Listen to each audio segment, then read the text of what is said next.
Ada satu waktu hidup terasa kacau. Tekanan di mana-mana, tuntutan tanpa henti, harapan yang tidak pernah berhenti.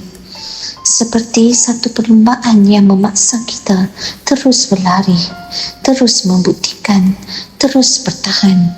Dan perlahan-lahan kita menjadi letih. Kita menjadi penat di dalam. Jika ini terasa dekat di hati, ketahuilah Allah menghadiahkan sesuatu untuk kita, sebuah hadiah dalam surah yang pendek tetapi luas memeluk seluruh hati. Surah Al-Ikhlas. Dengarlah. Bismillahirrahmanirrahim. Setiap kembali bermula dengan rahmat. Qul huwallahu ahad. Katakanlah, dialah Allah yang Esa. Esa sempurna, tidak terbahagi, tiada tandingan. Apabila kita mengingati yang Esa, ia berhenti menyebarkan harapan ke merata arah. Allahus Samad. Allah tempat bergantung segala. Dia tidak memerlukan sesiapa, tetapi memegang segalanya. Satu dunia terasa goyah, dia tetap ada.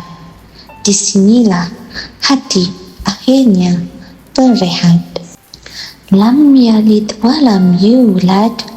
Dia tidak beranak dan tidak diperanakkan. Allah bukan lemah, bukan sementara, bukan boleh diganti. Yang kita sandarkan hati tidak akan hilang, tidak akan pudar, tidak akan meninggalkan. Walam yakullahu kufuwan ahad. Dan tiada sesuatu pun yang serata dengannya. Tiada yang mengganti Allah. Tiada yang menyamainya. Tiada yang memikul seberat kasihnya.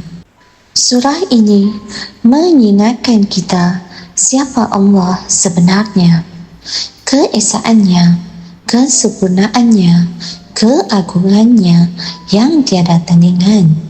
Apabila hati benar-benar faham, ia menjadi tenang. Allah itu sempurna. Allah itu cukup. Bila kita menerima bahawa Allah lebih dekat daripada urat leher kita, kita berhenti mencari tanpa berhenti di luar diri. Bukan kerana kita tidak perlukan manusia, tetapi kerana sumber kita bukan lagi manusia. Apabila kita biarkan Allah memimpin dan membenarkan kekuatannya bekerja dalam diri, kerisauan menjadi lembut, harapan menjadi ringan dan keperluan untuk memaksa hidup mula menghilang. Ini bukan bererti kita menyerah. Ini bererti kita percaya. Kita melangkah tanpa takut. Kita bertindak tanpa terdesak. Kita yakin dan kita biarkan ia mengalir. Allah itu Esa. Hati tidak perlu berselera. Allah itu Samad. Kita tidak pernah bersendirian. Tawakal menghilangkan takut, bukan usaha. Bila Allah cukup, hidup terasa ringan. Ya Allah, ikatlah hati kami pada keesaan-Mu.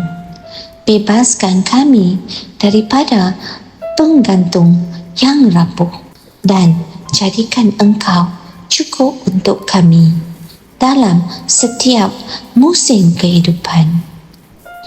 Amin. Rizwa by Nuri.